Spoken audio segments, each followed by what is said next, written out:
디지털 뱅킹 사업 이런 거랑 뭐가 다르냐, 뭐 은행을 이제 온라인으로 옮겨오면 그게 핀테크 아니냐.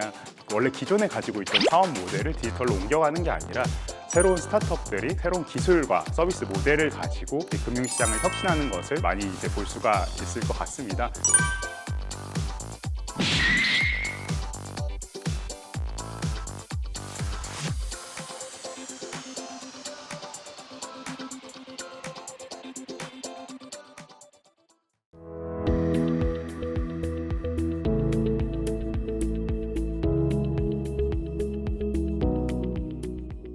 자, 여러분 대단히 반갑습니다. 지성학2 담당 교수 이두형입니다.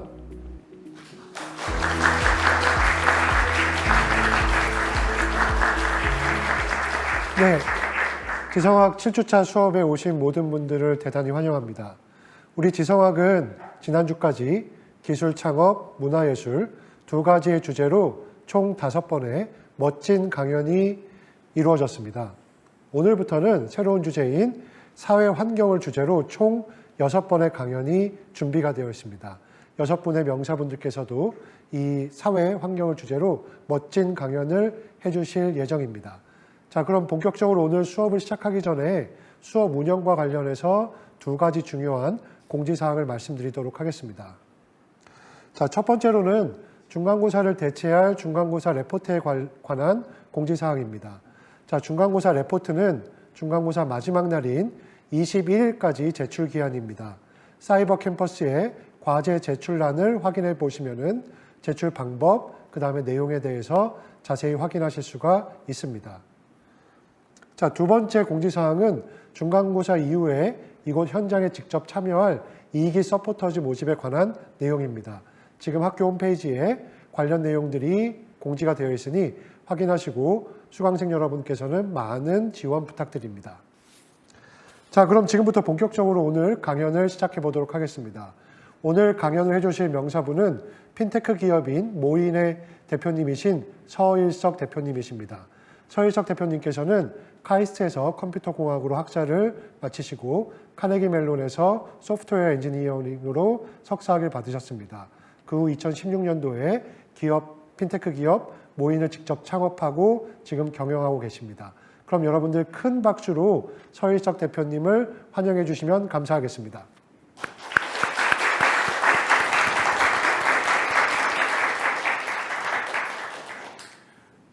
네, 안녕하세요. 방금 소개받은 주식회사 모인의 대표 서일석입니다. 방금 교수님께서 잘 설명해 주셨듯이 저는 이제 학부 때는 이제 컴퓨터공학을 전공을 했고요. 석사 때는 이제 소프트웨어 엔지니어링이라는 일종의 컴퓨터공학 안에 있는 세부 분야를 이제 전공을 했습니다. 그 뒤로는 이제 그 삼성전자에서 첫 직장 생활을 시작했고요. 인베디드 시스템에 들어가는 그런 소프트웨어 시스템들을 만들었고, 그 뒤에는 이제 소프트뱅크라고 하는 일본계 벤처캐피탈에서 이제 투자 심사역으로 일을 하다가 핀테크 스타트업도 이제 창업하는 그런 그 길을 걸어오게 되었습니다. 오늘 제가 강의할 주제는 The Rise and Evolution of Fintech라고 하는데요. 핀테크 스타트업의 출현 배경과 핀테크 스타트업들의 사업 모델에는 어떤 종류들이 있는지, 그리고 요새 약간 좀 새롭게 비상하고 있는 그런 핀테크의 종류는 어떤 것들이 있는지 조금 설명드릴 수 있는 그런 자리를 가지도록 하겠습니다. 사실 그 핀테크라는 말은 이제 사실 너무나도 익숙한데 여러 가지 다양한 정의가 있을 것 같아요. 근데 기본적으로 그 핀테크라는 그 단어에서도 이제 아실 수 있으시겠지만, 기본적으로 기술의 바탕을 두고 혁신적인 금융 서비스를 제공하는 그런 모델이라고 보시면 될 것 같습니다. 기본적으로 전통적으로 이제 그 금융 고객들이 있잖아요. 금융 소비자들이 이 소비자들을 만족시키지 못하는 그런 페인 포인트들을 찾아내서 이런 각각의 이제 금융의 여러 그 기능 단위들이 있을 텐데, 이 기능 단위들을 기술을 이용해서 혁신하는 그런 회사를 이제 핀테크 스타트업이라고 부를 수가 있을 것 같아요. 약간 사실 그럼 예전에 우리 전통적인 금융회사들, 뭐 은행이나 이런 데들이 하던 디지털 뱅킹 사업 이런 거랑 뭐가 다르냐, 은행을 이제 온라인으로 옮겨오면 그게 핀테크 아니냐, 뭐 이런 질문들을 이제 하실 수 있을 텐데요. 가끔 이제 은행 분들 만나면 그런 말씀도 이제 하시고요. 기본적으로 이제 그 핀테크 저희가 오늘 설명하고자 하는 이런 핀테크 사업 모델 같은 경우에는 여러 가지 이제 기존의 이제 그 디지털 뱅킹으로 그 디지털화된 금융 서비스와는 조금 이제 차이가 있습니다. 일단 기본적으로 스타트업들이 많이 주도를 하게 되는데요. 금융회사들이 원래 기존에 가지고 있던 사업 모델을 디지털로 옮겨가는 게 아니라 새로운 스타트업들이 새로운 기술과 서비스 모델을 가지고 창업을 해서 이 금융시장을 혁신하는 것을 많이 이제 볼 수가 있을 것 같습니다.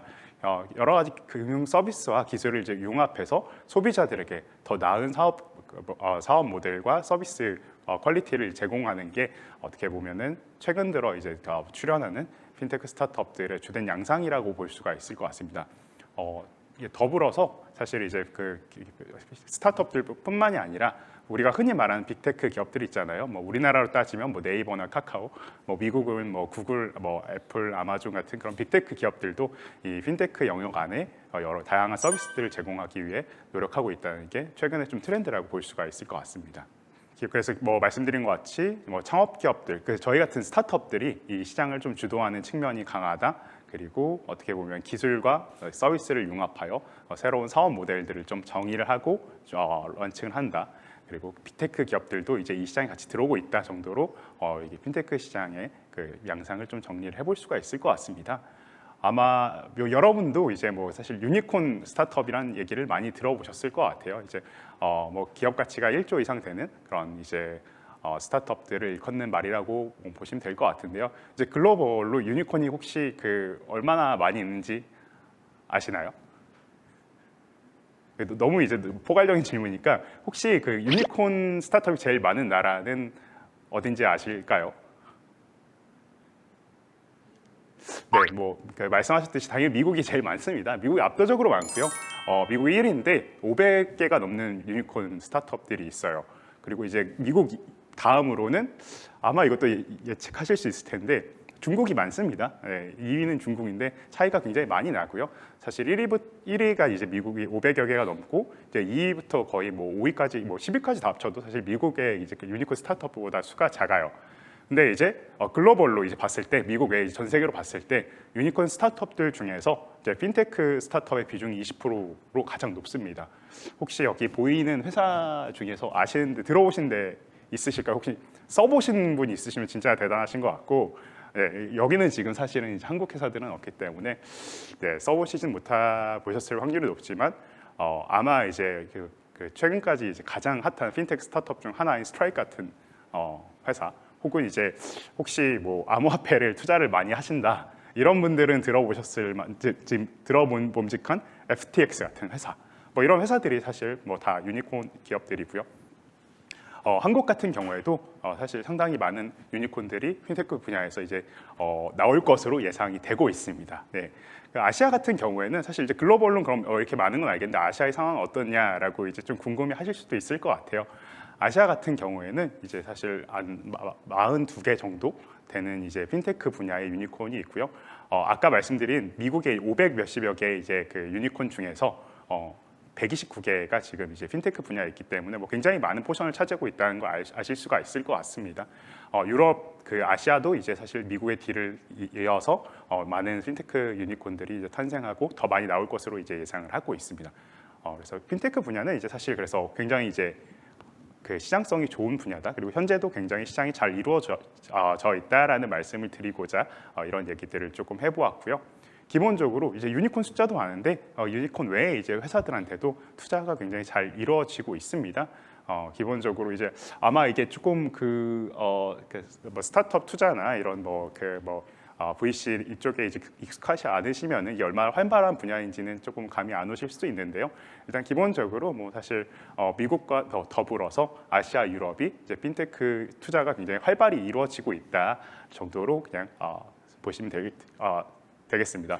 이 주요 이제 그 지역들 외에도 뭐 라탐이라고 하죠. 이제 남미 쪽이라든지 뭐 아니면 아프리카 시장에서도 핀테크 유니콘들이 이제 출몰하고 있는 그런 상황이라고 보시면 될 것 같습니다.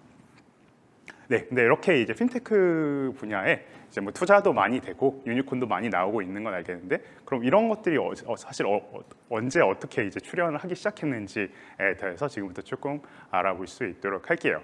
사실 이제 핀테크라는 거는 분야가 이제 그 너무 넓은 분야잖아요. 사실 뭐 금융의 분야가 사실 굉장히 다양한 것처럼 핀테크 스타트업들이 여러 서비스 모델을 만들어서 공략하고 있는 분야도 굉장히 많습니다. 근데 오늘은 뭐 모든 분야를 다 다룰 수는 없지만 좀 대표적으로 일컬어지는 6개 분야를 좀 다뤄볼 수 있도록 하겠습니다. 이 6개 분야도 사실 각각이 너무너무 넓기 때문에 그 안에서 좀 대표적인 그 회사들 위주로 좀 살펴볼 수 있도록 할게요. 일단 저는 이제 그 한 6개 정도로 오늘 그 세그먼트를 나눠 보았는데요. 이제 지급 결제, 흔히 뭐 우리가 얘기하는 뭐 페이먼트나 레미턴스 분야죠. 그리고 자산 관리, 뭐 사실 뭐 가장 심플하게 말하면 내 돈을 어떻게 이제 뭐 운용하고 불릴 수 있을지, 뱅킹, 여러분들이 이제 뭐 많이 쓰시는 뭐 은행이나 이런 그 서비스들을 생각하시면 되겠고요. 그리고 보험, 대출, 자본시장 이렇게 한 6개의 분야에 의해서 조금 기능으로 이제 조각조각 나눠봤습니다. 사실 이제 전통적인 금융시장의 경우에는 흔히 이제 풀 뱅킹이라고 얘기를 하기도 하는데요. 보통 이제 한 그 금융사가 굉장히 많은 기능들을 이제 제공을 합니다. 이게 예를 들어서 여러분들이 이제 그 은행 앱을 쓰신다고 봤을 때 이제 요새 나온 챌린저 뱅크인 뭐 카카오뱅크나 K뱅크, 토스뱅크를 제외하고 예전부터 있던 우리나라의 뭐 4대 은행, 6대 은행, 뭐 우리은행, 뭐 국민은행, 뭐 하나은행, 뭐 신한은행의 앱들을 보면은 사실 앱들에 굉장히 뭐 많은 그 기능들이 들어가 있죠. 사실 은행이 제공하는 모든 기능을 한 앱에 이제 넣으려는 시도들을 많이 했기 때문에 좀 사실 UI UX 좀 복잡하고 사실 우리가 쓰지 않는 기능도 굉장히 좀 많이 노출이 되어 있습니다. 근데 이제 뭐 이런 전통 금융이 뭐 사실 그 어떻게 보면은 좀 포괄적으로 많은 그 금융 펑션들을 이제 다 다루고 있었다고 생각하신다면은 핀테크 스타트업들은 어떻게 보면 이러한 그 각 큰 분야에서 아까 나온 한 6가지의 분야 안에서 각각의 조각조각을 떼서 이 분야에서 어떻게 하면 더 효율적인 서비스를 더 제공할 수 있을지를 연구하고 개발하고 그걸 이제 시장에 내놓는 그런 그 분야라고 그 부분이라고 생각하시면 될 것 같습니다. 그래서 어떻게 보면 조금 더 전문성을 추구하는 그런 경향이 있고 저는 뭐 이게 뭐 적절한 비유인지 모르겠는데 흔히 하는 말로는 이제 예를 들어 전통 금융 회사들이 약간 백화점이라고 한다면은 핀테크 회사들은 이제 그 각각의 브랜드들이 나와서 하는 뭐 플래그십 스토어 정도라고 생각하면 어떨까라고 얘기를 하고 있습니다. 그래서 기본적으로 이제 그런 그 핀테크 스타트업들은 아까 말씀드린 그 이런 각각의 기능 조각들이 있잖아요. 뭐 지급 결제든 자산 관리든 대출이든 이런 것들을 지금 기존의 이제 금융사들이 제공하고 있는 것보다 그 부분에 대해서 훨씬 혁신적인 그게 사업 모델이 됐든 뭐 그 수수료가 됐든 아니면 고객 편의성이 됐든 이런 것들을 혁신해서 이제 더 나은 서비스를 제공하는 게 이제 목표이자 기능이라고 보시면 될 것 같은데요. 예를 들어서 이제 지급 결제 같은 경우는 지금은 사실 굉장히 흔히 쓰시는 그런 간편 결제나 간편 송금 같은 그런 기능들을 어떻게 보면은 이게 전체 이제 지급 결제 시장에서 일부를 떼어내서 그 모델을 이제 혁신한 그런 부분들이라고 보실 수가 있을 것 같고요. 나머지 이제 뭐 사실 자산 관리 같은 경우에도 뭐 혹시 그런 로보 어드바이저 서비스 같은 걸 사용하시는 분들이 계실지 모르겠지만 이런 걸 로보 어드바이저 서비스를 통해서 뭐 자동적으로 투자를 하는 그런 모델에 이제 뭐 돈을 맡긴다든지 아니면 나의 그 개인적인 지출 관리나 그런 것들을 그 모니터링하고 플래닝을 하는 그런 서비스를 만든다든지 하는 이런 부분들을 다 이제 혁신하는 그런 모델이라고 보시면 될 것 같습니다. 일단 지급 결제부터 한번 조금 살펴볼게요. 이게 사실 각각의 이제 기능 조각들을 쭉쭉 살펴볼 건데 이제 사실 각각의 기능 조각들이 사실 하나하나가 다 굉장히 큰 단위입니다. 근데 이제 지급 결제가 기본적으로 사실 가장 큰 그 카테고리 중에 하나라고 말씀을 드릴 수가 있을 것 같아요. 이제 지급 결제는 사실 뭐 간단한 그 개념이죠. 그 상품이나 서비스를 내가 이제 제공을 받고 그에 대해서 일정 뭐 그 현금이라든지 이런 그 대가를 지불하는 그런 부분이라고 보시면 될 것 같은데요. 기본적으로 전통적으로 이 경제 주체들이 경제 활동에 따라서 뭐 어떻게 일종의 이제 채무 채권 관계가 이제 발생을 하는 거잖아요. 내가 서비스를 쓰고 서비스에 대한 대가를 지불하고 이런 것들을 어떻게 그 처리를 할지에 대한 얘기라고 보시면 될 것 같고요. 사실 현금은 사실 어떻게 보면 제가 이제 그 교수님한테 이렇게 뭐 드려도 되고 사실 뭐 간단합니다. 뭐 그 채무자 채권자가 그냥 그 처리를 하기에 그렇게 복잡하지 않은데 그 외의 지급 수단 예를 들어서 뭐 어음이라든지 신용카드라든지 뭐 이런 부분들은 사실 저희가 양자 간에 사실 처리하기가 어렵기 때문에 이런 것들을 처리해 주는 다양한 금융기관들이 존재를 하죠. 그래서 대표적인 게 뭐 신용카드 회사 같은 걸 들 수가 있겠고요. 아마 이제 아마 잘 아시는 글로벌 네트워크사인 뭐 비자나 마스터카드, 사실 이제 뭐 항상 미국에서 이제 시총 뭐 탑10 안에 그 조사하면 나오는 기업들이죠. 이런 회사들이 전통적으로 이 지급결제 시장에서 참여자들 간의 이제 그 프로세싱에 대한 문제를 해결해주고 있다라고 볼 수가 있을 것 같습니다. 근데 이런 부분을 그럼 사실 이 부분을 조금씩 잘게 쪼개서 보면은 일단 저희가 이제 현금성 처리를 해주는 이제 부분이 있을 거고, 카드를 좀 더 편리하게 쓸 수 있도록 만들어주는 부분들이 있을 거고, 그리고 뭐 카드나 이런 그 계좌 이체 이외의 수단에 대해서도 사실 이런 것들이 익숙하지 않은 마켓에서도 이런 대체할 수 있는 기능을 만들어주는 부분이 있을 거고, 여러 가지로 사실 이제 조각을 또 나눠볼 수가 있을 것 같습니다. 아마 사실 지금은 뭐 너무너무 그 익숙하죠. 아마 그 간편 송금이 한국에서는 아마 제일 익숙한 모델일 것 같은데, 사실 아마 토스나 카카오페이를 여기서 안 쓰시는 분들은 거의 없을 거라고 생각합니다. 네. 심지어 이제 뭐 굉장히 이제 노년층에게까지 이제 많이 침투를 하고 있는 서비스인데, 사실 간편 송금이 나오게 된 배경 자체는 사실 뭐 히스토리를 얘기하자면 굉장히 복잡하긴 하지만, 우리나라의 경우에는 사실 간편 송금이라는 게 기본적으로 내가 이제 그 이체를 하는 데 있어서 수수료를 아껴주거나 아니면 시간을 아껴주지는 않거든요. 뭐 아시겠지만 한국은 사실 은행에서 그 은행을 주거래 은행으로 사용하는 그 동안에는 여러 가지 그 혜택을 줍니다. 그 대표적인 게 사실 수수료 면제 혜택이죠. 그래서 예를 들어 제가 우리은행을 쓰고 이제 앞에 계신 분이 이제 뭐 신한은행을 쓴다고 해서 제가 이체를 했을 때 제가 수수료를 뭐 별도로 낸다거나 뭐 송금하는데 시간이 오래 걸리진 않아요. 사실 한국 같은 경우에는 이 은행들 간에 이제 일종의 그 네트워크 따로 있어서 이걸 처리해 주는데 그 송금 시간이 오래 걸리진 않습니다. 근데 예를 들어 뭐 예전에 그 몇 년 전에 미국이나 일본 같은 경우에는 이걸 중간에서 처리해주는 뭐 일종의 클리어링 하우스 같은 역할을 해주는 그런 기관이 없어요. 한국에서는 이걸 사실 금융결제원 같은 기관에서 같이 처리를 해주고 있기 때문에 굉장히 좀 간편한 건데요. 그럼 이거를 그 한 계좌에서 다른 계좌로 이제 그 뱅킹을 이제 그 돈을 예를 들어서 뱅크 오브 아메리카에서 뭐 PNC 뱅크라는 곳을 돈을 옮길 때 이게 실시간으로 이제 송금도 안 되고 수수료도 몇 불씩 혹은 뭐 심지어 10불씩 나오는 경우가 생기는 거예요. 그래서 이런 것들을 이런 그 페인 포인트들을 이제 없애주기 위해서 나온 것들이 어떻게 보면 미국발 이제 간편 송금 회사들이었던 것 같아요. 뭐 그중 대표적인 게 사실 페이팔이 될 수도 있을 것 같고요. 아마 요새 가장 최근에 나온 회사들 중에서 가장 잘 성공한 데들 중에서는 벤모를 들 수도 있겠죠. 그래서 여러분이 많이 사용하시겠죠 아마.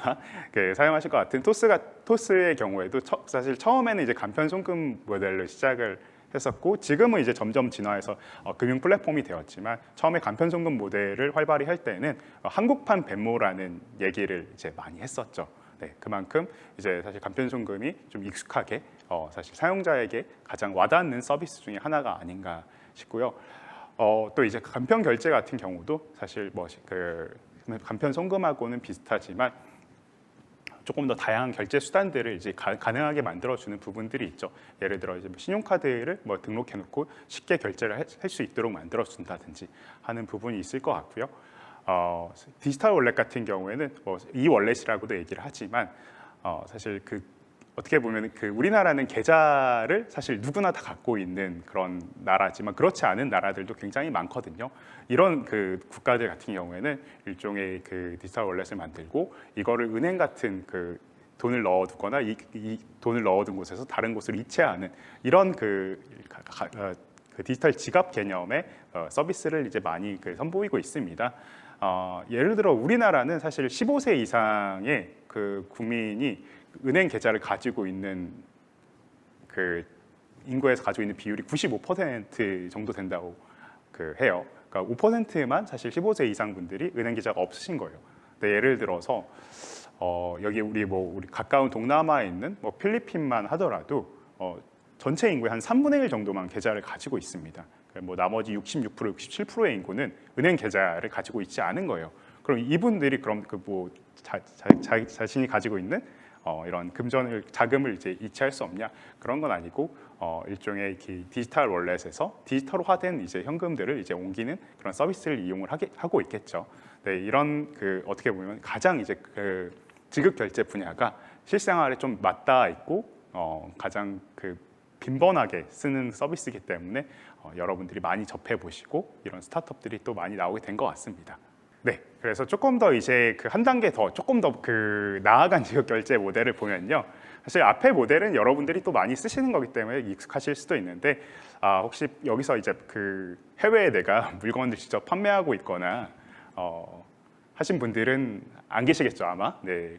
그러니까 요새는 사실 그 뭐 직구, 역직구 이런 것들을 굉장히 많이 하잖아요. 근데 이제 개인 단위의 직구, 역직구가 아니라 해외에 있는 이커머스 사이트에 물건을 판매하는 예를 들어 뭐 미국이라 따지면 아마존 혹은 뭐 이제 일본이라고 하면은 뭐 라쿠텐이 될 수도 있을 것 같고요.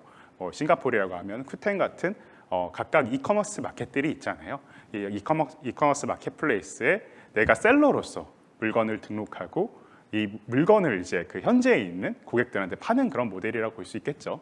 그래서 최근에는 뭐 한류가 워낙 그 전 세계적으로 그 잘 되고 유행이기 때문에 굉장히 다양한 상품들이 많이 팔린다고 해요. 그러면 예를 들어 싱가포르에는 큐텐에 한국 화장품, 뭐 기초 화장품 같은 것을 이제 올려서 팔았다고 해요. 그럼 사실 제가 이 싱가포르에 있는 고객들한테 물건을 팔고 싶은데 사실 제가 이제 싱가포르에 있는 고객들한테 돈을 받을 방법도 없고 싱가포르 현지에 이제 은행 계좌나 이런 것들이 있어야지 돈을 수취를 할 거잖아요. 그리고 이 돈을 받아야지 사실 저희가 다시 이 돈을 받은 돈을 가지고 한국으로 가지고 와야지 이 돈을 가지고 또 이제 한국 화장품을 제가 이제 매입해서 이걸 또 싱가포르로 보내서 또 팔 거잖아요. 싱가포르에 있는 그 마켓플레이스에 이런 그것들을 사실은 이제 셀러분들이 다 뭐 개인이든 기업이든 일일이 하기가 너무너무 어렵잖아요. 사실 제가 언제 또 싱가포르 가서 계좌를 열고 거기 뭐 등록하고 있겠어요. 사실 그것만 해도 어마어마한 코스트고 그리고 제가 뭐 처음 이제 뭐 화장품 팔러 왔다고 하는데 계좌를 열어줄지 안 열어줄지도 알 수 없잖아요.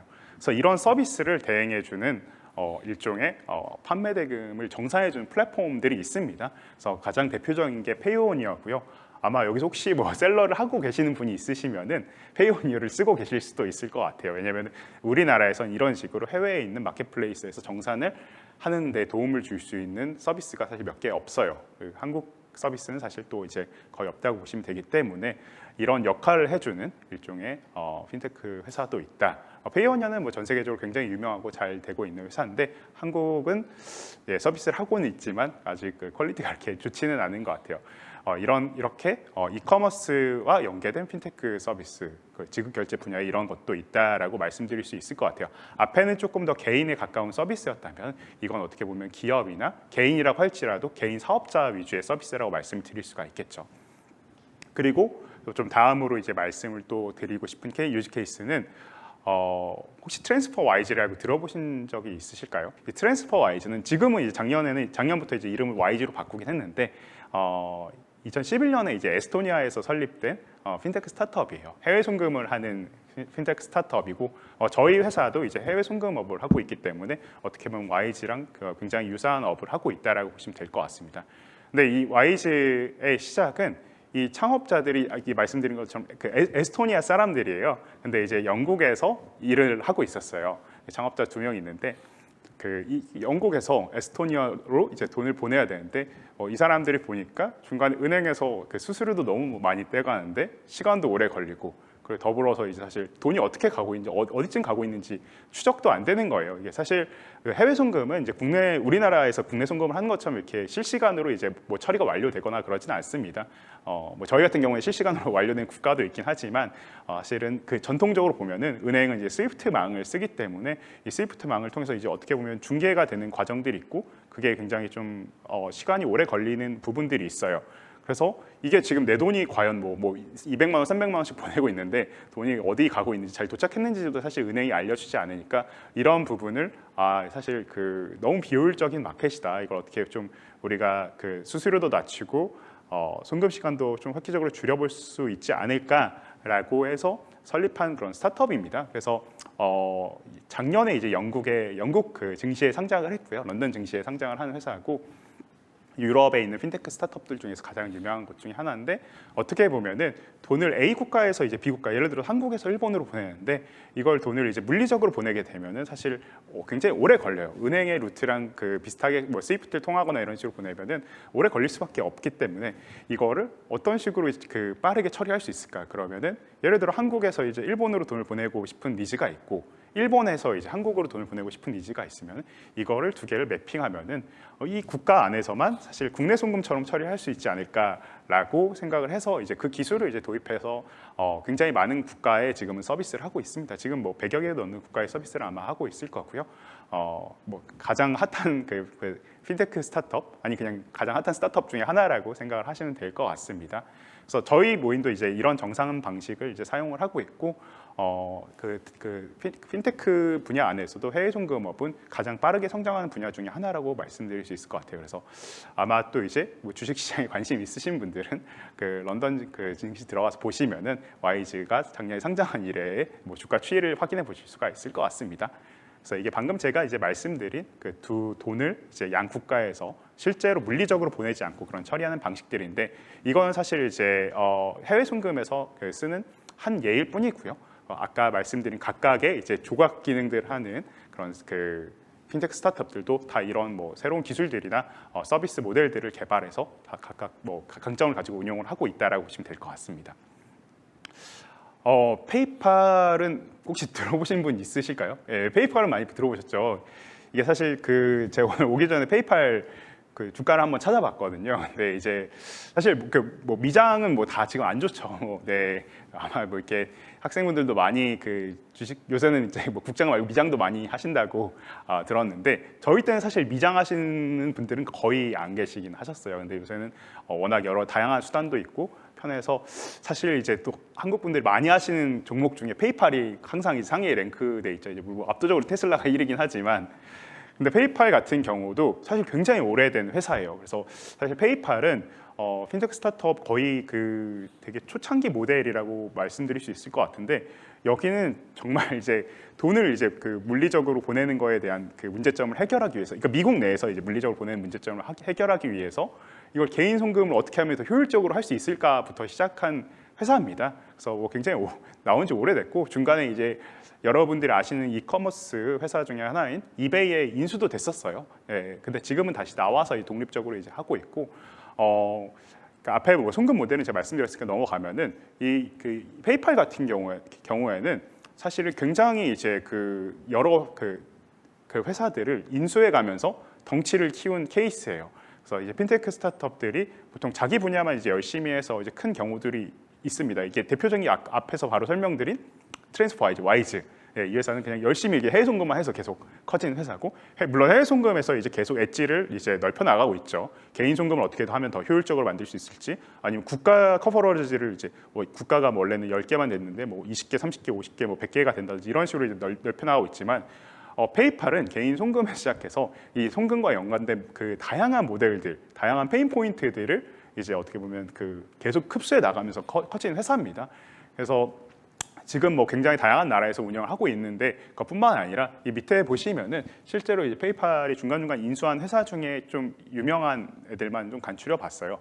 그 중에 이제 2013년에 인수한 게 브레인트리하고 벤모, 아까 말씀드린 이제 뭐 지금은 이제 미국판 투스라고 해야 되겠네요. 이런 모델들도 인수를 했고, 중간에 이제 그 15년이었나요? 그 아마 줌이라고 이거는 그 해외 송금 회사입니다. 미국에 이런 회사도 인수를 하면서 어떻게 보면은 계속 그 개인 송금부터 시작했지만 이제 머천트 쪽, 그러니까 뭐 예를 들어 뭐 상점 쪽 혹은 이제 뭐 오프라인 쪽까지 이제 계속 확장해 나가는 그런 회사라고 보시면 될 것 같고요. 뭐 성장은 뭐 계속 하고 있겠죠. 그래서 사실 뭐 작년 뭐 좋을 때만 해도 300조 되는 회사였는데 네, 지금 뭐 100몇십 조 정도래 이제. 근데 뭐 다들 뭐 안 좋으니까요.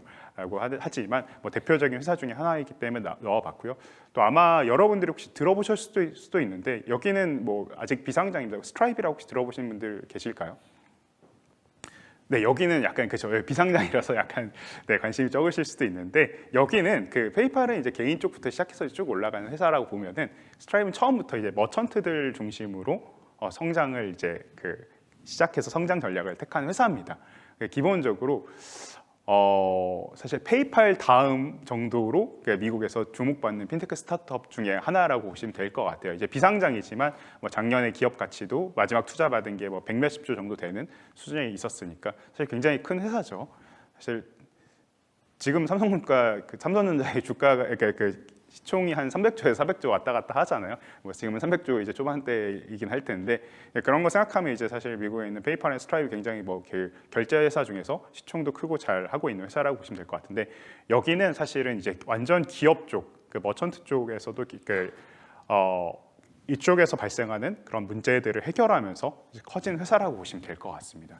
그래서 굉장히 여기도 다양한 회사들을 인수하면서 성장을 했는데 아까 말씀드린 이제 셀러 분들한테 정산을 편하게 해주는 국내에서도 마찬가지로 온라인 쇼핑몰이나 이커머스 사이트에서 이제 셀러들을 정산을 어떻게 하면 좀 편하게 만들 수 있을지, 혹은 기업들이 굉장히 많은 사실 뭐 인보이스나 빌링을 하는 부분들이 많은데 이런 것들을 어떻게 하면 더 편하게 만들어 줄 수 있을지,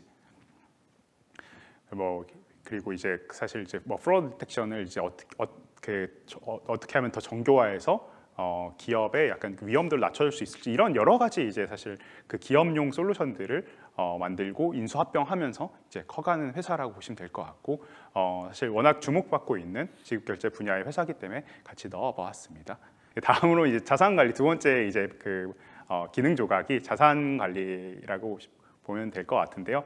기본적으로 굉장히 다양한 자산들이 있잖아요. 여기에 내가 투자를 해서 어떤 식으로 그 자산 가격을 상승을 추구할 수 있을지를 이제 보는 분야라고 할 수 있을 것 같아요. 네, 굉장히 다양하게 아마 여기서도 주식만 하지 않으시고 채권도 하시고 부동산 투자도 하시고 이런 분들, 부동산이 좀 클 수도 있지만 요새는 또 이제 쪽에서도 이제 여러 가지로 살 수 있는 솔루션들이 많이 있잖아요. 그래서 사실은 이제 이 분야가 이제 전통적으로 이제 어마어마하게 큰 이제 운용사나 헤지 펀드들 아마 많이 들어보셨을 거예요. 블랙락이나 이런 회사들이 이제 있던 분야인데, 이것들을 사실은 그래서 어떻게 보면은 저희 같은 일반 소규모 투자자들도 할 수 있도록 만들어준 여러 가지 핀테크 스타트업들이 나오고 있습니다. 그중 대표적인 게 사실 로보 어드바이저 서비스인 것 같아요. 제가 봤을 때는 사실 여러 가지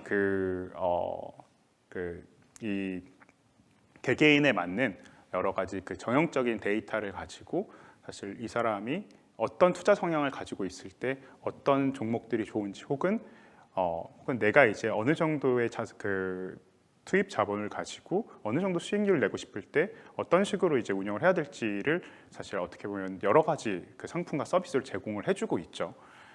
그래서 미국에서 유명한 서비스 한두 개만 좀 말씀드리고 넘어가면은, 사실 어떻게 보면 베터먼트라는 서비스는 좀 나온 지 오래됐어요. 2008년에 이제 시작한 서비스이기 때문에 이거는 개인 일종의 이제 되게 개인화된 자산 관리사라고 보실 수가 있을 것 같아요. 사실 예전에는 되게 고액 자산가들만이 우리가 흔히 말하는 이제 은행이나 증권사의 PB센터를 찾아가고 그분들만이 사실 어떻게 보면 이런 자산관리 서비스를 이제 받을 수 있었잖아요.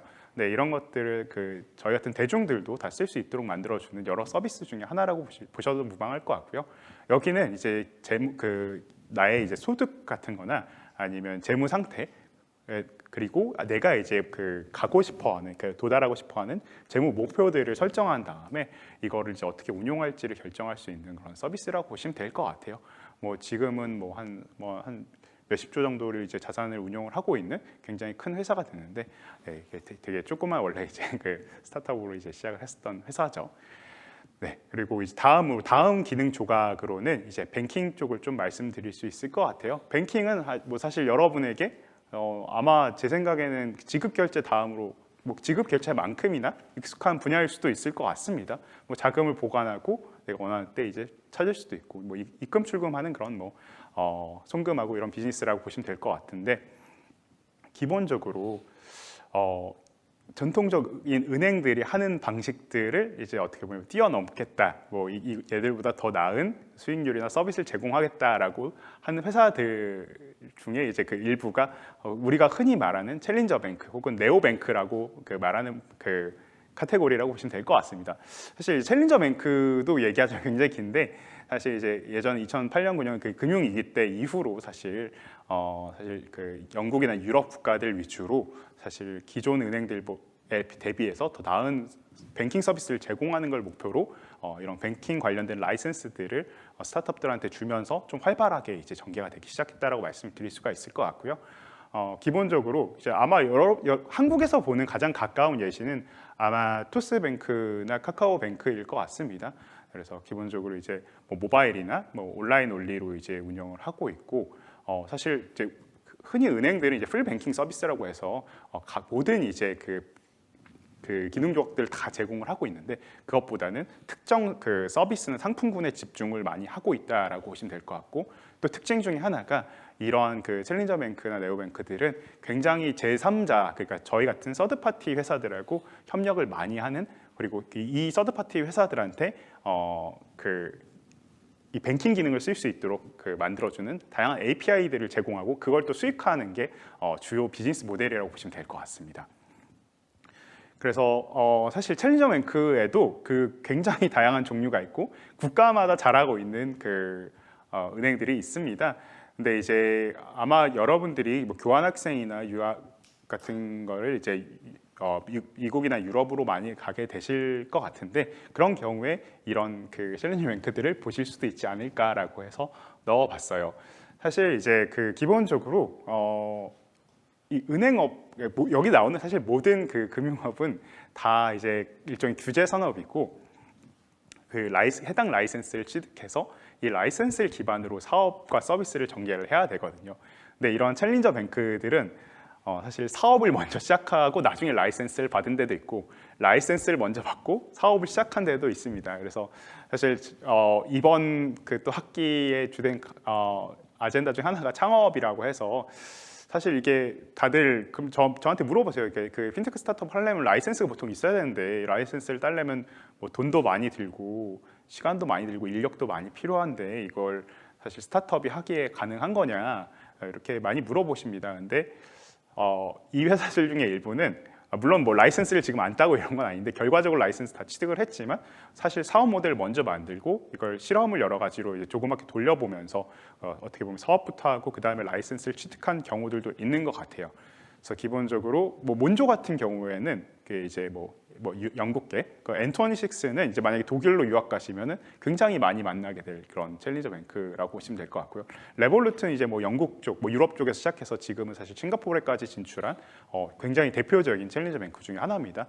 비상장 회사지만 뭐 마지막 투자 가치가 40조에서 50조에 달할 정도로 굉장히 잘 성장하고 있는 챌린저 뱅크들인데, 이런 회사들이 앞에서 말씀드린 것처럼 모바일 온라인 위주로 이제 서비스를 진행을 하고, 뭐 여기에 있는 회사 중에서는 사실 온라인을 제공하는 데도 있는지 모르겠어요. 다 모바일 위주로만 저는 봤었고, 그리고 서드 파티하고 굉장히 협업을 많이 하거나 아니면 서드 파티의 뱅킹 기능, 사실 예금, 송금 뭐 이런 기능들을 같이 제공해 주는 그런 사업 모델들을 같이 전개하고 있다라는 부분을 이제 좀 언급하고자 같이 설명을 해 보았습니다. 아까 이제 핀테크의 각 기능 조각들이 있다고 말씀드렸는데, 사실 이 기능 조각들의 하나로부터 이제 보통은 시작을 했다가 사실 또 점점점 커지게 되면은 사실 플랫폼화되는, 약간 전통 금융기관처럼 다양한 기능을 제공하는 모양새로 나가기도 합니다.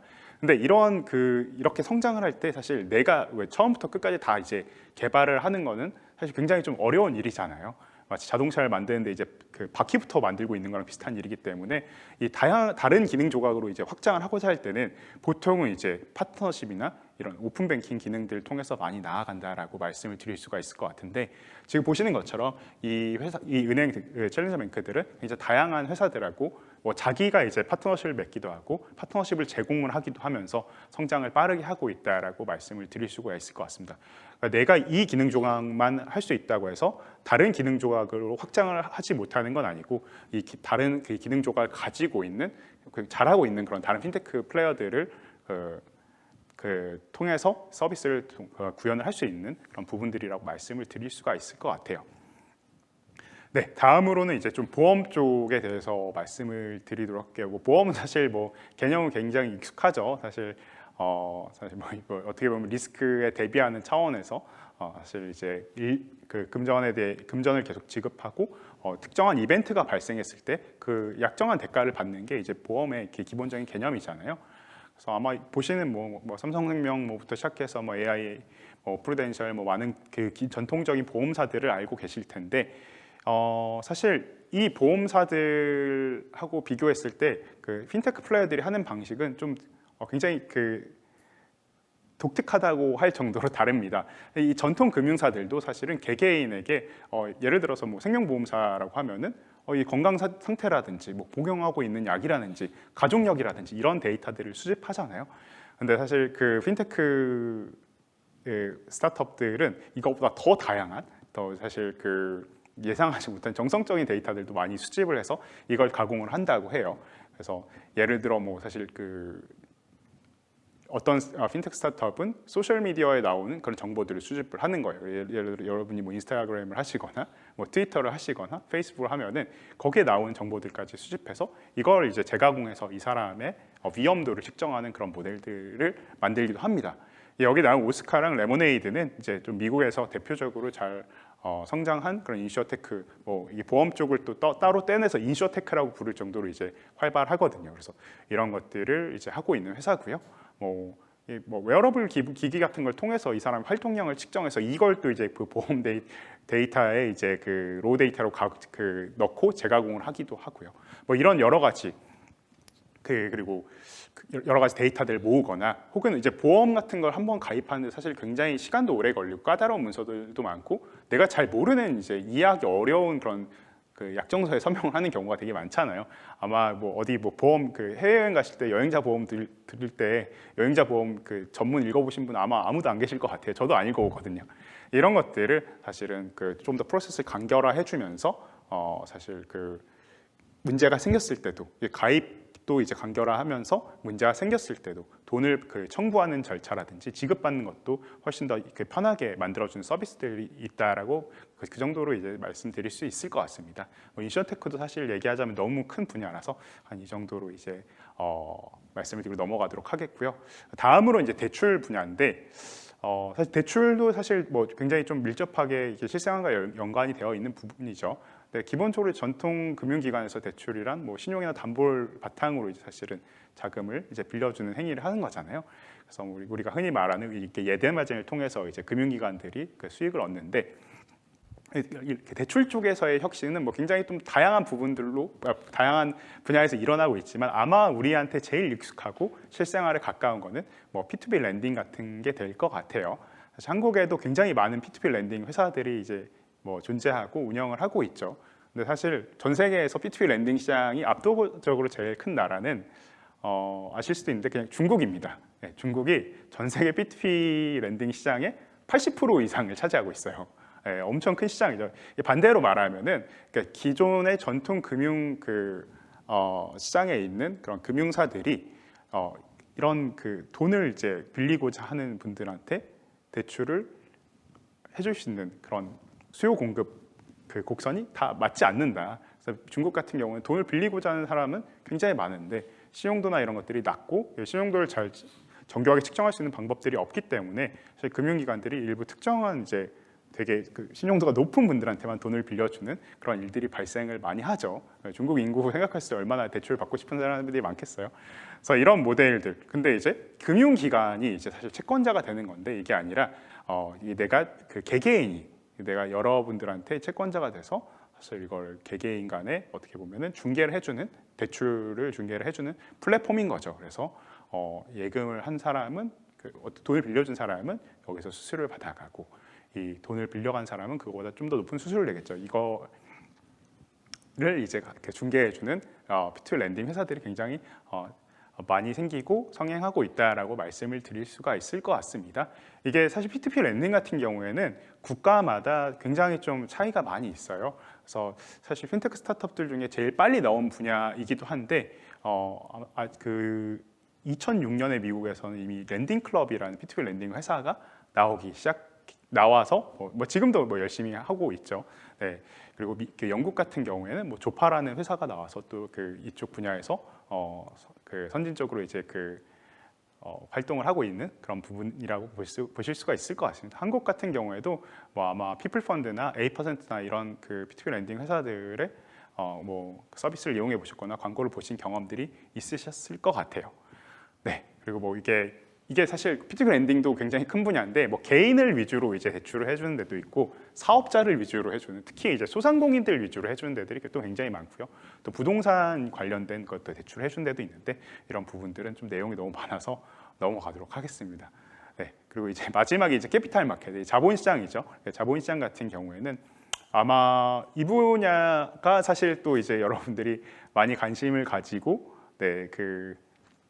참여하실 수도 있는 분야라고 생각을 합니다. 네, 뭐 기본적으로 전통적으로 증권의 발행이나 뭐 조달, 뭐 거래 같은 걸 이제 지원하는 그런 분야라고 보실 수가 있는데 사실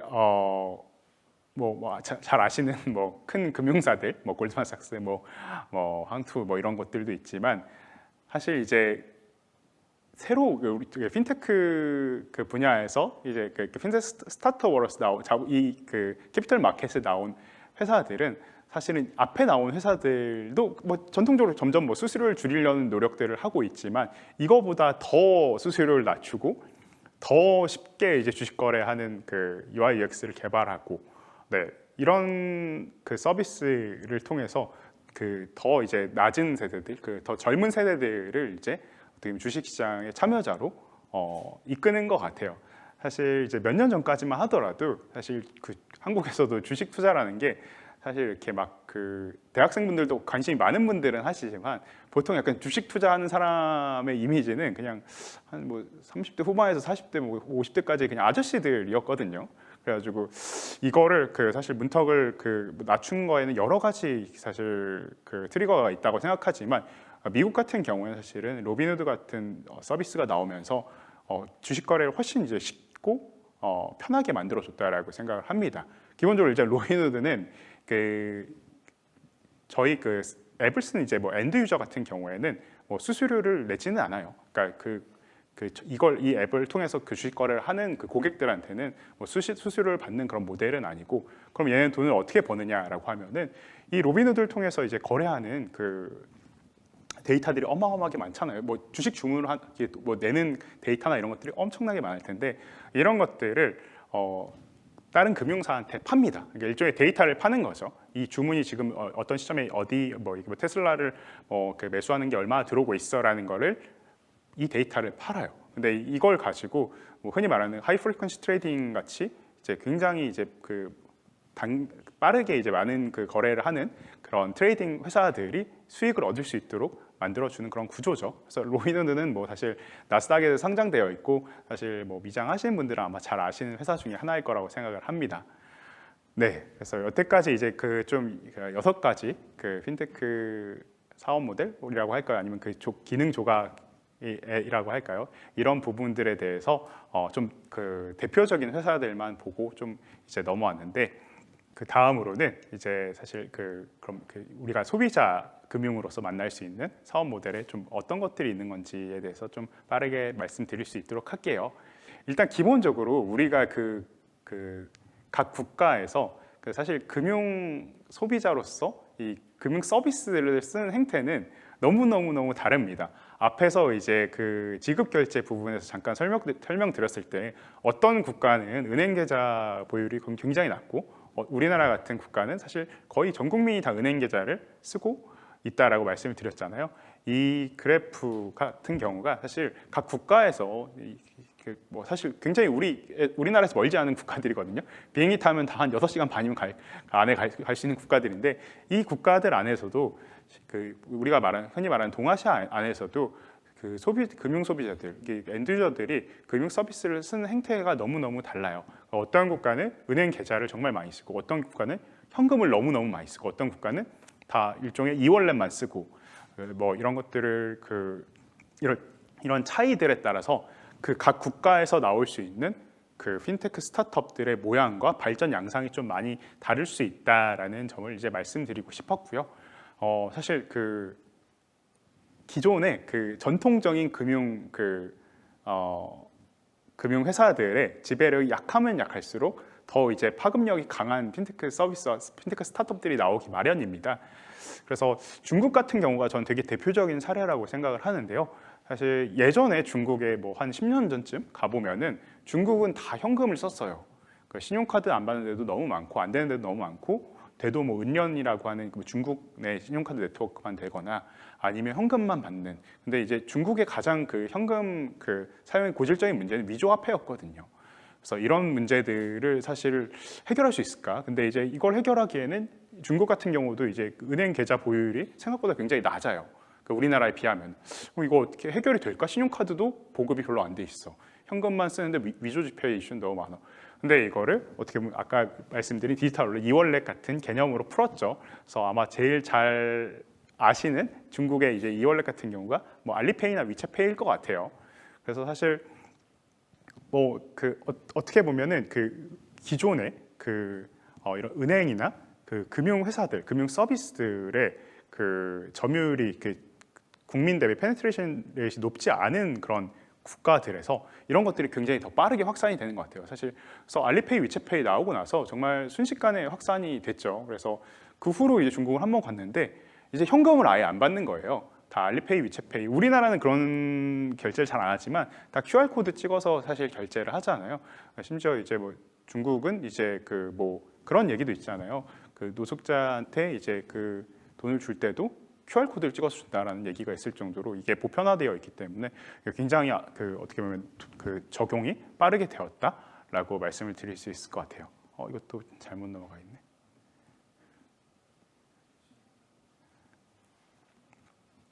그리고 또 재밌는 게 넘기면서 말씀드리면 재밌는 게 이제 일본도 마찬가지예요. 일본도 사실 굉장히 현금 위주의 사회거든요. 이게 잘 상상이 안 가지만 일본 가보시면은 아직도 그 라멘집 같은데 가보면은 진짜로 현금 넣어서 이렇게 그 티켓 주잖아요. 그 뽑아서 이제 거의 주문하는 시스템들이 굉장히 좀 많이 그 있어요.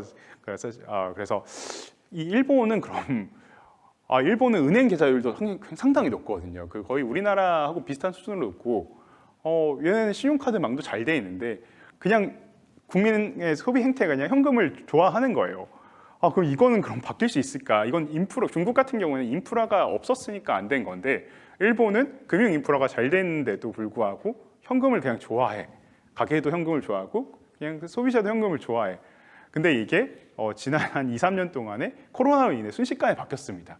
현금을 이제 주고받으면서 이제 감염의 우려 같은 것들이 생기면서 생각보다 굉장히 빠르게 이제 이월렛이나 이런 그 비대면 혹은 비접촉 서비스로 옮겨가고 있어요.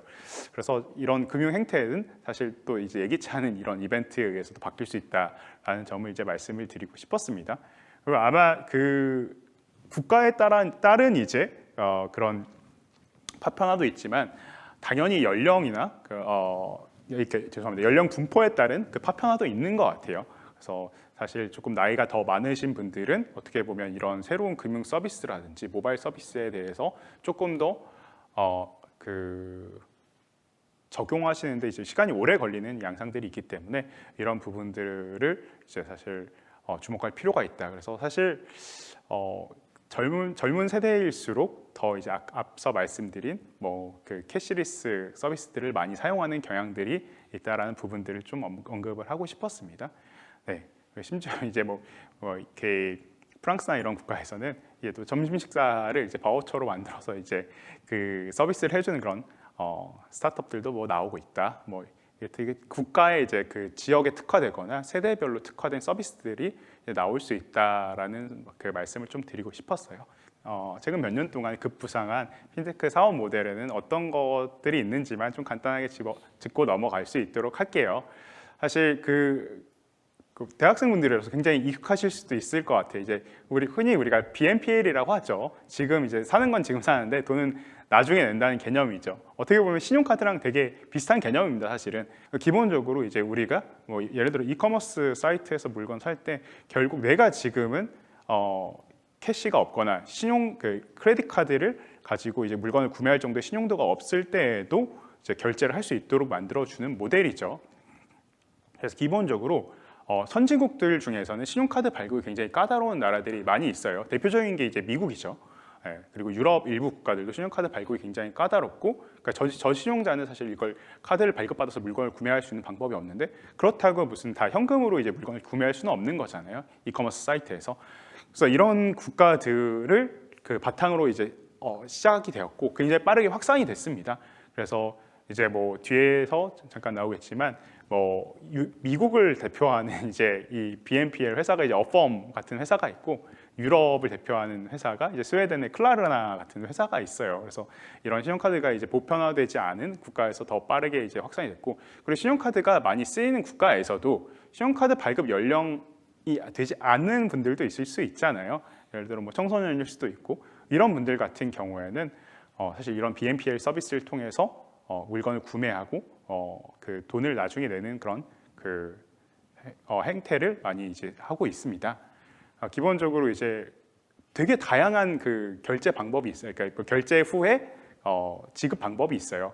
근데 요새 제일 유행하는 것 중에 하나는 Pay in 4라고 해가지고, 일단 지금 이제 그 결제를 하고 그 예를 들어 한 2주 간격으로 4번에 걸쳐서 그 돈을 나눠서 내는 거예요. 물론 이것도 되게 다양하게 설정을 할 수 있습니다. 근데 이거 설정하는 그 방법에 따라서 예를 들어 이제 무이자 할부가 가능할 수도 있고, 그 일부 이제 할부에서 이제 이자가 발생할 수도 있고, 이 다양한 이제 수수료 옵션들이 발생을 해요. 그리고 BNPL을 이제 사실은 그 서비스를 이용하는 고객, 그러니까 물건을 사는 분들한테보다는 사실 또 그 가맹점이죠. 가맹점한테 수수료를 많이 받아가는 게 또 이제 어떻게 보면 특징입니다. 사실 신용카드도 사실 여러분들이 뭐 연회비 뭐 비싼 거 쓰시지 않으시면은 신용카드 사용에 있어서 여러분들이 돈을 내는 건 크게 많지는 않잖아요. 물론 뭐 부가 서비스나 이렇게 짜잘하게 있을 수 있지만, 그리고 뭐 예를 들어 해외 결제하시면 이제 외환 같은 거에 있어서 이 스프레드를 많이 붙이긴 하지만, 근데 보통 이제 그 가맹점들한테 이제 수수료를 받는 거잖아요. 그래서 이런 모델이 이제 굉장히 빠르게 떠오르고 전 세계적으로 확산이 많이 되고 있습니다. 그래서 한국에서도 아마 기사 같은 것들을 많이 보셨을 수 있는데, 조금 그 빅테크 회사들 위주로 BNPL 시장이 많이 뛰어들려고 하는 그런 양상이 좀 보여지고 있습니다.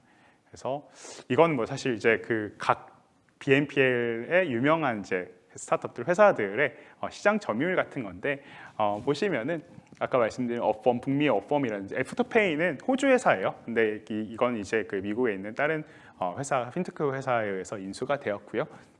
클라르라는 이제 스웨덴 회사인데 이제 유럽 쪽에서 굉장히 잘하고 있는 회사고, 이런 회사들이 계속 각축전을 벌이고 있습니다. 이제 사실 이게 어펌이 다 먹고 끝난 시장이다라고 생각했는데 또 그렇지 않고 다른 플레이어가 나오고 또 다른 플레이어가 나오고 이런 식으로 계속 혼전 양상을 보여주고 있습니다. 네, 뭐 아마 지금 가장 큰 회사는 클라르나 어펌 정도가 아닐까라고 생각을 하고요. 말씀드린 대로 유럽에서 그 시작한 회사고, 지금은 이제 다양한 국가로 확장을 많이 했죠. 그리고 아까 말씀드린 Pay in 4, 그러니까 뭐 2주 간격으로 4번에 걸쳐서 이제 지불하는 그런 모델들을 통해서 사실 이제 소비자들한테 내가 지금 당장 현금이나 크레딧이 없더라도 물건을 구매할 수 있는 그런 서비스를 제공을 하고 있다라고 말씀드릴 수 있을 것 같아요. 실제로 여기는 이제 H&M 같은 브랜드랑도 같이 모바일 앱 안에서 클라르나로 결제하는 그런 앱 투 앱 같은 형태로 이제 결제 모델을 만들었었는데, 굉장히 성공적으로 잘 결제가 많이 일어났다고 해요. 그래서 좀 MZ 세대한테 잘 소구하고 있는 서비스가 아닌가라고 생각을 하고 있습니다. The Rise and the Evolution of FinTech라는 주제를 가지고 좀 빠르게 이제 설명을 드렸는데, 다루려는 양이 조금 방대하다 보니까 조금 급하고 조금 빠르게 설명을 드린 점에 대해서 양해 부탁드리고요. 네, 그 질문 주시면은 받도록 하겠습니다. 동양어문학과 2학년 이승훈입니다. 해외에서는 핀테크 분야에 대한 투자금이 다른 분야의 몇 배에 달할 정도로 몇 년 전부터 핀테크 시장이 뜨거운 시장으로 발돋움했다고 알고 있습니다. 우리나라는 IT 산업이 발달했음에도 불구하고 해외에 비해서 핀테크 산업에 대한 관심이 부족한 것 같은데, 이에 대한 이유가 무엇이라고 생각하시는지 대표님의 의견이 듣고 싶습니다. 네, 좋은 질문 해주셔서 감사합니다. 이게 기본적으로 사실 그 핀테크를 설명하려면은 이제 사실 규제 환경에 대해서 설명을 하지 않을 수가 없어요. 아까 제가 서두에 잠깐 말씀드린 부분 중에서 이제 금융은 이제 그 각 국가의 규제 환경에 조금 영향을 많이 받는다라고 잠깐 언급을 했던 것 같은데, 이게 각 국가별로 기본적으로 이제 그 핀테크의 거의 모든 분야는, 제가 봤을 때 거의 모든 분야는 그 라이센스를 가지고 이제 사업을 해야 되거나, 전통 금융 그 시장의 입장에서는 라이센스가 있어야 되거나, 혹은 그에 상응하는 뭐 정부의 뭐 인가 혹은 허가를 받아야 되는 업이 많습니다. 그래서 이제 그럼 각 국가별로 이제 어떤 정책을 가지고 각 정부 기관에서 육성을 어느 정도로 하려는지에 대한 의지나 방향성에 따라서 이 각 국가의 핀테크 스타트업들의 발전 속도가 좀 많이 차이가 나는 것 같아요. 그래서 사실 제일 빠르게 그 규제 환경을 열어주거나 혹은 규제 환경에서 원래도 좀 자유로웠던 국가가 예측하시다시피 미국입니다. 뭐 사실 미국 같은 경우에는 그러니까 뭐 사실 법 체계 자체도 사실은 이제 뭐 포지티브 법이냐 네거티브 법이냐 뭐 여러 가지 따지는 게 있지만 기본적으로 이제 사실 규제 환경이 조금 자유롭고 그리고 사실 규제도 사실 좀 빠르게 풀어주는 편이었다고 보시면 될 것 같고 그 마찬가지로 지금 이제 미국 외에서 가장 큰 그 핀테크 허브라고 한다면 아마 사실 런던을 꼽는 분들이 많을 거예요. 그 런던의 경우에도 마찬가지, 그 영국의 경우에도 마찬가지로 영국 정부에서 특히 이제 그 2008년 금융위기 이후로 굉장히 많은 신규 라이센스를 열어주거나 아니면 규제 환경을 손보는 절차들을 거쳤습니다. 이제 그런 국가에서 사실은 핀테크 유니콘들이 훨씬 빠르게 나왔고요. 그거에 비하면 사실 아시아 특히 뭐 한국 쪽은 그 규제의 빗장이 아직도 조금 높은 편이고 그리고 풀리고 있다고 하더라도 그런 그 약간 금융 선진국들에 비해서는 조금 속도가 늦은 것 같아요. 그래서 그 영향이 일단은 사실 좀 큰 부분이 있을 것 같고요. 왜냐하면 규제는 사실 되게 심플하거든요. 할 수 있어 없어가 딱 걸리는 문제이기 때문에 할 수 없는 걸 하면은 이제 불법이잖아요. 그러니까 사실 이제 이런 불법적인 행위를 하는 회사에 투자하고 싶어하는 투자사들은 없을 테니까 혹은 이제 지금 규제 환경이 어떻게 보면 결론이 안 나고 약간 지금 그 회색지대에 있어. 이게 대표적인 게 사실 약간 암호화폐 쪽인 것 같아요. 이런 경우에는 그럼 사실은 이걸 투자자들이 이게 합법이 될 수도 있고 위법이 될 수도 있는 거잖아요. 이런 사업 모델에 투자하기엔 당연히 이제 투자 관점에서는 리스크가 있다라고 볼 수가 있는 것 같고요. 뭐 규제 쪽은 그런 영향이 있고 그리고 뭐 다른 뭐 사실 부분들을 살펴보면은 사실 이제 규제 환경에 의해서 사실 한국이 죄송합니다. 규제가 이제 풀리는 이런 환경적인 측면에 의해서 사실 한국의 핀테크 스타트업들은 나오기 시작한 지 그렇게 오래 되진 않았습니다. 그래서 사실 이제 그 미국이나 유럽에 비해서 아까 말씀드렸듯이 뭐 랜딩 클럽도 2006년, 8년 막 이렇고 트랜스퍼와이즈 같은 회사도 2011년부터 나왔거든요. 근데 여기에 비해서 사실 한국 스타트업들은 이제 핀테크 쪽을 시작한 지가 그렇게 오래된 곳은 이제 사실 없다라고 보시는 게 맞을 거고 어떻게 보면 시차가 조금 존재하지 않나라고 보고 있습니다. 그래서 이 두 가지 요인들이 좀 있지 않나라고 생각하고 근데 이제 그 사실 자명한 거는 이게 규제가 풀리면 풀릴수록 전통 금융 플레이어들 그게 뭐 은행이 됐든 뭐 보험사가 됐든 뭐 증권사가 됐든 이 영역들을 이제 핀테크사들이 이제 어느 정도씩 잠식해 나가는 거거든요. 뭐 다 뺏어오고 이러지는 않겠지만, 그래서 그 속도의 차이가 있을 뿐이지 뭐 규제 방향이 이제 완화되는 쪽으로 간다고 한다면은 아마 또 잘 성장하는 유니콘들이 많이 나올 수 있지 않을까라고 생각해 봅니다. 네. 설계소방공학과 박상수입니다. 핀테크는 금융과 기술이 결합된 서비스로 알고 있고 핀테크의 종류에는 단순 결제 서비스로부터 대출, 주식, 송금, 자산 관리 등이 있다고 알고 있습니다. 대표님이 말씀하신 핀테크의 시작 6가지 조각 중에서 보험이랑 자본시장은 어떻게 핀테크와 연결되는지 궁금합니다. 네네. 그 사실 시간 관계상 이제 보험하고 자본시장 쪽을 좀 급하게 넘어가긴 했는데 사실 그 보험과 자본시장 둘 다 이제 엄청 큰 영역이죠. 그래서 아까 말씀드린 것처럼 이제 보험 같은 경우에는 이제 사실 인쇼테크라고 하는 분야가 따로 있을 정도로 이제 미국에서는 또 더 활발하게 이제 그 진행이 되고 있는 분야입니다. 그래서 그 대표적으로 이제 사실 말씀드리면은 그 전통 금융사들이 수집하고 있지 않거나 아니면 수집을 했더라도 그거를 그 분석할 수 있는 그 능력, 예를 들어서 뭐 그 AI 기술이나 머신러닝 기술 뭐 이런 것들 통해서 수집한 데이터를 재강홍해서 이 위험도를 평가할 수 있는 기술들을 기존 금융사들이 보유하지 못한 것들을 만드는 모델을 가지고 있는 회사들이 있고요. 우리가 흔히 이제 뭐 CSS라고 해서 크레딧 스코어링 시스템 같은 게 있거든요. 이 사람의 크레딧이 신용도가 얼마인지를 평가하는 그런 모델들 같은 건데 뭐 각 분야별로 이런 모델들을 만들 수가 있겠죠. 근데 이걸 만드는 방법이 사실 지금의 당연히 그 신용평가사들에서 만드는 그런 정량적인 분석 모델이 있을 거고 여기에 아까 말씀드린 뭐 소셜 데이터가 될 수도 있고 뭐 다양한 뭐 그 외의 데이터가 있을 수도 있잖아요. 이런 것들을 더 이제 그 탑업시켜가지고 더 정교한 모델을 만들거나 아니면 보지 못했던 모델들을 만들어서 그 위험도를 다각도로 분석할 수 있는 그런 회사들이 이제 인셔테크에서 좀 많이 주목을 받고 있는 것 같습니다. 그래서 뭐 보험 쪽은 어떻게 보면 저는 이런 다양한 위험 평가 모델을 만드는 회사들에 좀 주목을 많이 하고 있는 편이고요. 뭐 이외에 이제 뭐 다양한 또 모델들이 나올 수 있겠지만 자본시장 쪽은 또 이제 사실 너무 큰 영역이지만 사실 이쪽에서 저는 제일 좀 재밌게 보고 있는 거는 사실 뭐 약간 블록체인 암호화폐 분야 쪽에 있어요.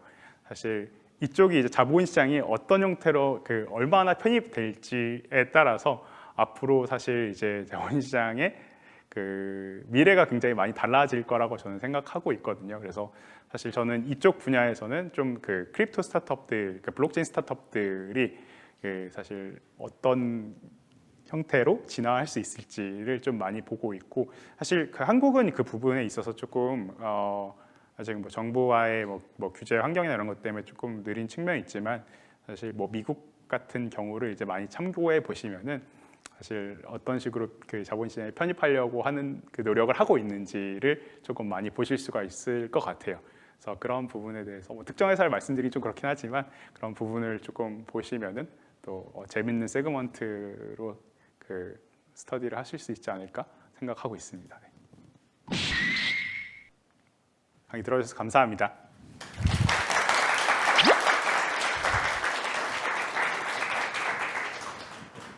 네, 오늘 정말 핀테크의 개념부터 실제로 요즘 트렌드까지 정말 너무 유익한 강연 해주셔서 다시 한번 감사드립니다. 아마 저도 핀테크를 알게 모르게 엄청 많이 쓰는 것 같더라고요. 저는 어떤 얘기가 있을까 한번 생각을 해봤는데 제가 보시다시피 좀 몸이 크거든요. 그중에 특히 제가 발이 엄청 큽니다. 그래서 발이 사이즈가 300이어서 도저히 우리나라에서는 제가 신발을 사기가 너무 어려워서 대부분의 신발을 저는 직구를 합니다. 그리고 굉장히 간편하게 결제를 다 하거든요. 그것들이 아마 실제로 저희가 핀테크를 쓰는 예시 중에 하나인 것 같거든요. 아마 여러분들도 많은, 그리고 앞으로 더 많은 경험을 통해서 핀테크를 실제로 사용하실 것 같습니다.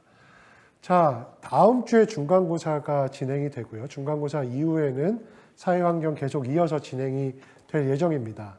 그래서 이제 중간고사 이후에 여러분들 혹시 우리나라 합계 출산율이 지금 얼마가 되는지 아시나요? 매우 낮은 충격적인 숫자입니다. 0.8 정도가 되고요. 그 다음에 특히 요즘 인플레이션 때문에 금리가 많이 올라가면서 여러 가지 지금 변화가 있습니다. 그래서 돈의 속성도 굉장히 또 중요한 부분이어서 그 두 가지 주제에 대해서 중간고사 이후에 다루도록 하겠습니다. 그럼 다시 한번 오늘 정말 멋진 강연 해주신 서희석 모인 대표님께 큰 박수 드리면서 7주차 강연 마치도록 하겠습니다.